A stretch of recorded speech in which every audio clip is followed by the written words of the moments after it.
ಬಹುತೇಕ ಫಿಕ್ಸಿ ವಿಚಾರ. ವಿಜಯ್ ವಿಶ್ವಾಸ ಮತವನ್ನ ಗೆಲ್ಲೋದು ಬಹುತೇಕ ನಿಶ್ಚಿತ.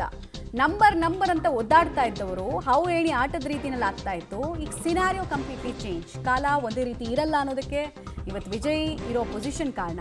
ವಿಸಿಕೆ ಇಬ್ಬರು, ಮುಸ್ಲಿಂ ಲೀಗ್ನ ಇಬ್ಬರು ಎಲ್ಲರೂ ಸಪೋರ್ಟ್ ಕೊಡ್ತಾ ಇದ್ದಾರೆ. ನಮ್ಮವ್ರು ನಾವು ಸಪೋರ್ಟ್ ಕೊಡ್ತೀವ್ರಿ ಅಂತ ಎಲ್ಲರೂ ಬರ್ತಾ ಇದ್ದಾರೆ. ಇದೀಗ ಎಎಂಎಂಕೆ ಶಾಸಕ ಕಾಮರಾಜ್ ಕೂಡ ವಿಜಯ್ಗೆ ಬೆಂಬಲವನ್ನ ಘೋಷಿಸಿದ್ರು. ಯಾರ್ಯಾರು ಆಟ ಆಡಿಸಿದ್ರು ಎಲ್ಲರೂ ಕೂಡ ವಿಜಯ್ ಗ್ರೇಟು ಅಂತಿದ್ದಾರೆ. ಯಾರು ವಿಜಯರನ್ನ ಅನುಮಾನದಿಂದ ನೋಡ್ತಾ ಇದ್ರು ಅವರೆಲ್ಲರೂ ಕೂಡ ಇವತ್ತು ಸಪೋರ್ಟ್ ಕೊಡೋದಕ್ಕೆ, ಪೀಠಿಕೆ ಭಾಷಣ ಮಾಡೋದಕ್ಕೆ ಮೈಕ್ ಆನ್ ಮಾಡ್ಕೊಂಡು ಮಾತಾಡ್ತಾ ಇರೋದನ್ನು ನಾವು ನೋಡ್ತಾ ಇದ್ದೀವಿ. ಸರಣಿಯಾಗಿ ಒಬ್ಬೊಬ್ಬರೇ ಮಾತಾಡ್ತಾ ಇದ್ದಾರೆ. ಮುಸ್ಲಿಂ ಲೀಗ್ ಕೂಡ ಅಷ್ಟೇ, ಕೊನೆ ತನಕ ಇವ್ರ ಸಪೋರ್ಟನ್ನು ಕೊಟ್ಟಿರಲಿಲ್ಲ, ಇವ್ರದ್ದು ಸಪೋರ್ಟ್ ಸಿಕ್ಕಿದೆ. ಸೊ ಸುಭದ್ರ ಸರ್ಕಾರ, ಸುಸ್ಥಿರ ಸರ್ಕಾರದ ಭರವಸೆಯನ್ನು ತಮಿಳುನಾಡು ಜನರಿಗೆ ವಿಜಯ್ ಸದನದ ಮೂಲಕ ಸಂದೇಶ ಕೊಡಲಿಕ್ಕಿದ್ದಾರೆ. ಸಂಜೆ ತನಕ ಹಿಡಿಬಹುದು ಪ್ರಾಸೆಸ್. ಸೊ ಸಂಜೆ ಇದು ಅಧಿಕೃತಗೊಳ್ಳುತ್ತೆ. ತಮ್ಮ ಮೊದಲ ಪರೀಕ್ಷೆಯನ್ನು ತುಂಬ ಒಳ್ಳೆ ಮಾರ್ಕ್ಸ್ ತೊಗೊಂಡು ಡಿಸ್ಟಿಂಕ್ಷನ್ ತೊಗೊಂಡೆ ಪಾಸ್ ಆದಂಗೆ ವಿಜಯ್ ಈಗ ಆ ಫೀಲಲ್ಲಿದ್ದಾರೆ ಅವರು. ಆಮೇಲೆ ಅವರು ಅಪಾಯಿಂಟ್ ಮಾಡ್ಕೊಂಡಿರುವಂತಹ ಸಚಿವರ ಕಾರ್ಯವೈಖರಿ, ಅವರು ತೆಗೆದುಕೊಳ್ತಾ ಇರುವಂತಹ ನಿರ್ಧಾರ ಪ್ರತಿಯೊಂದು ಹಂತದಲ್ಲೂ ಕೂಡ ಚರ್ಚೆ ಆಗ್ತಾ ಇದೆ. ಸದ್ಯಕ್ಕೆ ಮುಖ್ಯ ಸದಸ್ಯರುಗಳು ಮಾತಾಡ್ತಾ ಇರೋದನ್ನು ನೋಡ್ತಾ ಇದ್ದೀವಿ. ಸಿಪಿಐ, ಸಿಪಿಎಂ, ವಿಸಿಕೆ, ಕಾಂಗ್ರೆಸ್ ಇವರೆಲ್ಲರೂ ಕೂಡ ಒಬ್ಬೊಬ್ಬರಾಗೆ ಎದ್ದು ನಿಂತು ಯಾವ ಕಾರಣಕ್ಕೆ ಸಪೋರ್ಟು, ಈ ಮೈತ್ರಿಯ ರಿಅಲೈನ್ಮೆಂಟ್ ಏನಕ್ಕೆ ಅನ್ನೋದನ್ನು ತಿಳಿಸ್ತಾ ಇದ್ದಾರೆ.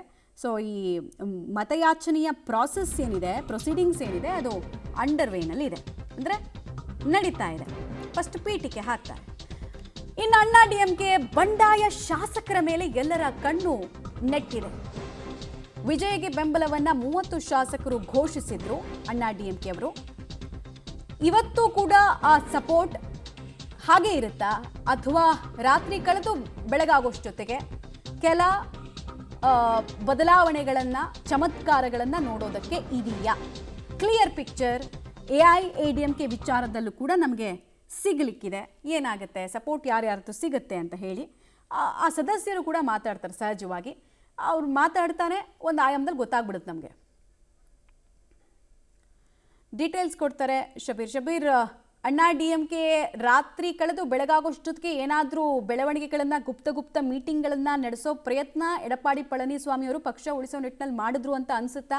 ಅದು ಸಫಲವಾಗಿದೆ ಅಂತ ಅನ್ಸುತ್ತಾ? ಆಮೇಲೆ ಶಾಸಕರ ಗೆಸ್ಚರ್ ಇರುತ್ತಲ್ಲ, ಹಾವಭಾವ ಇರುತ್ತಲ್ಲ, ಅದೇ ನಮಗೊಂದು ಸಿಗ್ನಲ್ ಕೊಡುತ್ತೆ ಯೂಶಲಿ ಸೆಷನ್ ಸ್ಟಾರ್ಟ್ ಆಗೋಕ್ಕೂ ಮುಂಚೆ. ಸೊ ಈಗ ಹೇಗೆ ಅನಿಸ್ತಾ ಇದೆ ಅಂತ ರೀಡಿಂಗ್ಸ್ ನೋಡೋದಾದ್ರೆ? ಮಮತಾ, ಮೇಲ್ನೋಟಕ್ಕೆ ಆ ರೀತಿಯಾದಂಥ ಯಾವುದೇ ಮಹತ್ವದ ಬೆಳವಣಿಗೆಗಳಾದಂತೆ ಕಾಣಿಸ್ತಾ ಇಲ್ಲ. ಬಹುತೇಕ ನಿನ್ನೆ ಏನು ಮಾತು ಕೊಟ್ಟಂತೆ 30-31 ಜನ ಶಾಸಕರು ಬೆಂಬಲವನ್ನು ಕೊಡುವಂಥ ಎಲ್ಲ ಸಾಧ್ಯತೆಗಳು ಕೂಡ ಕಾಣಿಸ್ತಾ ಇದ್ದಾವೆ. ಅಣ್ಣಾ ಡಿಎಂಕೆ ಶಾಸಕರು ಕೂಡ ಈಗ ಕಲಾಪದಲ್ಲಿದ್ದಾರೆ ಅನ್ನುವಂಥದ್ದು ಕೂಡ ಗೊತ್ತಾಗ್ತಾ ಇರುವಂಥದ್ದು. ಎಷ್ಟು ಜನ ಅನ್ನುವಂಥದ್ದು ಈಗ ಸದ್ಯಕ್ಕೆ ಇರುವಂಥ ಪ್ರಶ್ನೆ.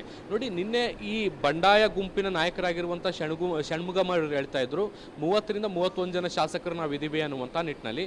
ನಿನ್ನೆ ರಾತ್ರಿ ನಿನ್ನೆ ಮಧ್ಯಾಹ್ನ ಬೆಂಬಲ ಘೋಷಣೆ ಮಾಡೋದ್ರಿಂದ ಈವರೆಗೂ ಕೆಲವೊಂದಿಷ್ಟು ಬದಲಾವಣೆಗಳಾಗಿದ್ದಾವ.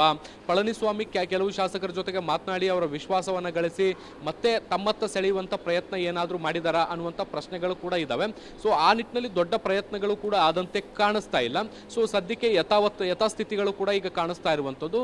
ಈಗ ಈ ಎಲ್ಲ ಪಕ್ಷಗಳು ಮುಗಿದ ಬಳಿಕ ಬಹುಶಃ ಅಣ್ಣಾ ಡಿಎಂಕೆ ಶಾಸಕರು ಕೂಡ ಮಾತನಾಡುವಂಥ ಸಾಧ್ಯತೆಗಳನ್ನು ಕೂಡ ನಿರೀಕ್ಷೆ ಮಾಡಲಾಗ್ತಾ ಇದೆ. ಈ ಸಂದರ್ಭದಲ್ಲಿ ನಿಖರವಾಗಿ ಎಷ್ಟು ಜನ ಶಾಸಕರು ಬೆಂಬಲವನ್ನು ವ್ಯಕ್ತಪಡಿಸ್ತಾ ಇದ್ದಾರೆ, ಎಷ್ಟು ಜನ ಮಾಡ್ತಾ ಇಲ್ಲ, ಇದರ ಮೇಲೆ ಅಣ್ಣಾ ಡಿಎಂಕೆಯ ಮುಂದಿನ ರಾಜಕೀಯ ಭವಿಷ್ಯ ಹೇಗಿರುತ್ತೆ ಅನ್ನುವಂಥದ್ದನ್ನ ನಿರ್ಧಾರ ಮಾಡ್ಬೋದು. ಬಹಳ ದೊಡ್ಡ ಪ್ರಮಾಣದ ಶಾಸಕರ ಗುಂಪು ಏನಾದರೂ ಟಿವಿಕೆಗೆ ಬೆಂಬಲವನ್ನು ಕೊಟ್ಟರೆ ಅಲ್ಲಿಗೆ ಅಣ್ಣಾ ಡಿಎಂಕೆಯ ರಾಜಕೀಯ ಅಂತ್ಯ ಆರಂಭ ಅನ್ನುವಂಥದ್ದನ್ನ ಕೂಡ ನಾವು ಈ ಮೂಲಕ ಅರ್ಥ ಮಾಡ್ಕೊಳ್ಬೇಕಾಗತ್ತೆ. ಶಬೀರ್, ಹಾಗೆ ಸಂಪರ್ಕದಲ್ಲಿ ಪಕ್ಷಾಂತರ ನಿಷೇಧ ಕಾಯ್ದೆಯನ್ನ ಪ್ರಯೋಗ ಮಾಡೋ ಅನಿವಾರ್ಯತೆ ಅಣ್ಣಾ ಡಿಎಂಕೆ ಬಳಿ ಬರುತ್ತಾ, ಎದುರಾಗುತ್ತಾ, ಅಥವಾ ಆ ಶಕ್ತಿ ಉಳಿದಿರುತ್ತಾ ಅನ್ನೋದನ್ನು ನೋಡಬೇಕಾಗತ್ತೆ. MGR ನಿಧನದ ನಂತರ ಫಸ್ಟ್ ಸ್ಪ್ಲಿಟ್ಟು ಕಾಣಿಸಿದ್ದೆ MGR ಅವರ ಪತ್ನಿ ಮತ್ತು ಜಯಲಲಿತಾ ನಡುವೆ. ಆ ಸ್ಪ್ಲಿಟ್ ಜಯಲಲಿತಾ ನಿಧನದ ನಂತರ ಮತ್ತೆ ಕಾಣಿಸ್ತಾ ಬರ್ತಾ ಇದೆ.